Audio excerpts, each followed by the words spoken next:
how to know when to take that leap of faith to start trading with live funds or a funded account. When you're able to read price action and you can see it and anticipate it and know what's likely to occur next, and it happens most times, and you're doing it consistently, you're not impulsively going into the charts and trying to pick the next fluctuation just because you're bored. It's when you're no longer influenced about pursuing being right, but that line that divides that, where you no longer are satisfied with being right. So when you're no longer chasing that, I need to be right, I need to be right, it's just happening by default. That is, my opinion, the clearest indication that you're probably prepared, at least the earliest stages of it. As soon as you start trading with funds or even a funded account, I'm sure you're going to have that magical experience where suddenly it really matters now. It matters if you're right. And then you start that whole process all over again, desensitizing yourself to the pursuit of being right. Now, right is all right, I guess. Wrong is not necessarily bad. Meaning that you can get into a trade, you can get into an investment idea, a setup, everything look like it's lining up for you. And as soon as you enter the trade, something just doesn't feel right. You give it a little bit of time, and then finally, you see enough to know that what you're looking at is not a viable setup anymore. And you do what is appropriate. You abort the trade. You turn it off, close it, it's done. Whatever loss, whatever result, you accept it. That's being wrong. But that's not being wrong in a bad way. It's being right about being wrong. And many of you, like me and everyone else that's come up in this industry, in the beginning, when you're trying to do your analysis, you want your analysis to be right. Because you think that right is always profitable. No. Think about how many times you were right about the direction, but got shaken out, stopped out. Right about the trade idea, but didn't push the button.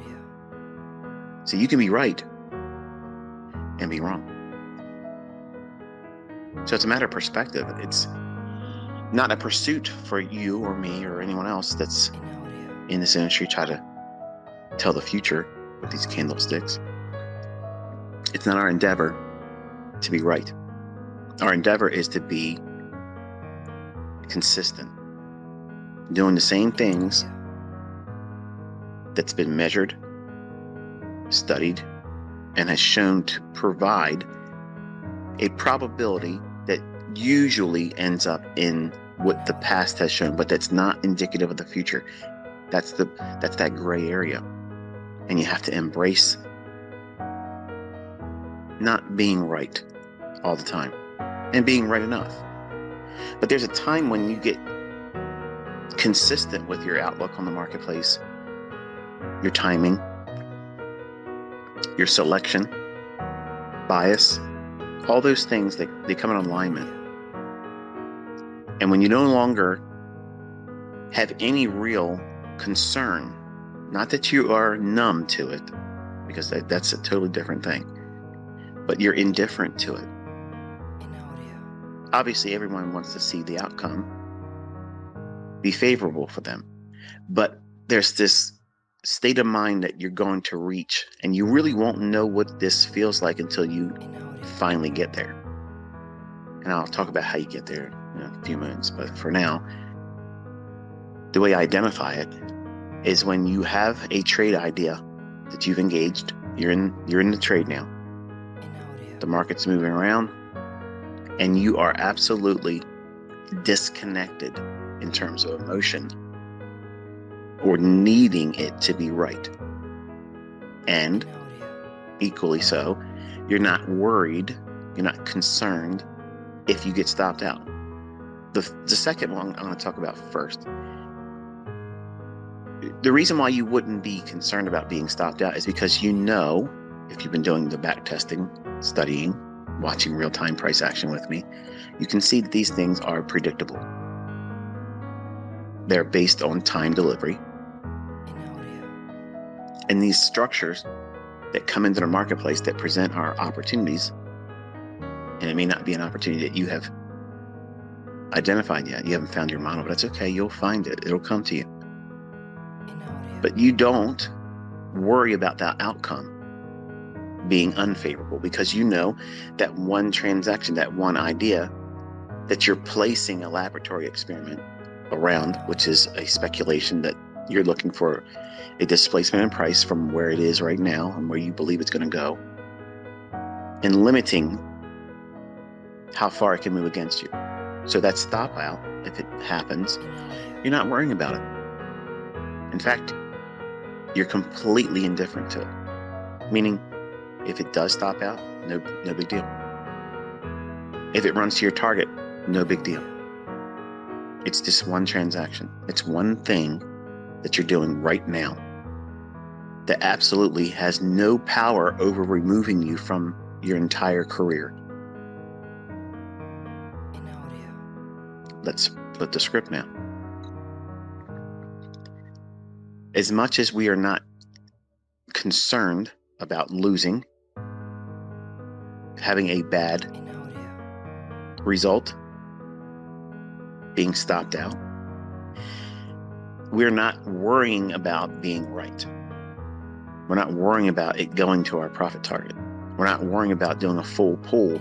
A full pull is whatever size position you build up, you take all of it off at your target, and that's it. It's all or nothing.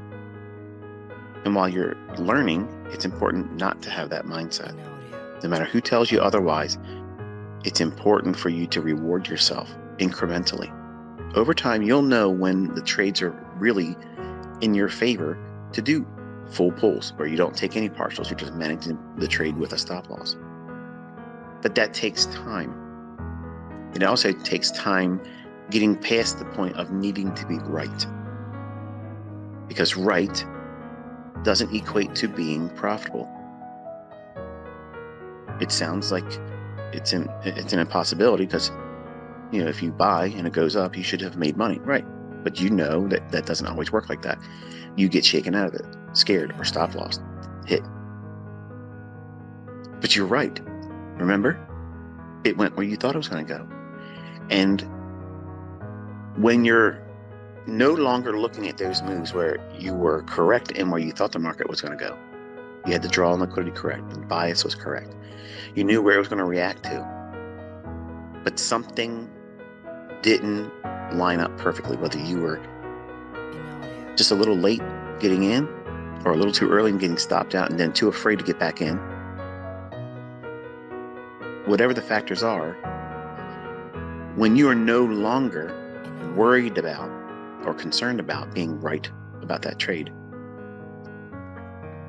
you have now the mindset it's needed really to do live trading with live funds, whether it be funded or your real money.